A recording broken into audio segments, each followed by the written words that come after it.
Mbunge wa Mbooni Erastus Kivasu Nzioka ameikosoa vikali serikali kufuatia ongezeko la visa vya utekaji nyara wa vijana na waandamanaji humu nchini. Mbunge huyo amesikitishwa na jinsi waathiriwa wanavyoteswa mikononi mwa watu wanaodaiwa kuwa maafisa wa polisi, huku serikali ikikana kuhusika. Mbunge huyo amesisitiza kuwa Kenya inaongozwa na sheria na kwamba washukiwa wanapaswa kufikishwa mahakamani badala ya kuendeleza visa vya utekaji nyara. Watu wa Kenya si watu wa kupotea.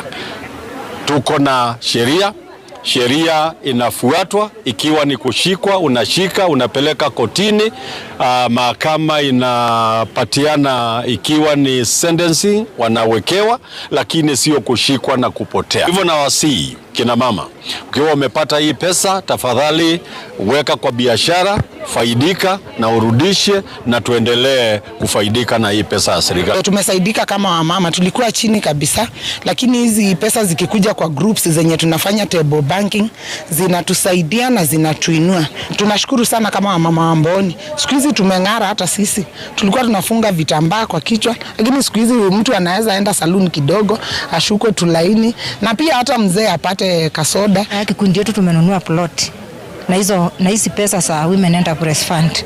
Hiyo plot ndio tunangoja pesa za hizi, tume apply 750 ndio tujenge plot yetu. Kwa wanawake ambao hawajajiunga kwa vikundi vyovyote vile, ni vizuri kuwa na kikundi kwa sababu these are benefits from the government, and na ni vizuri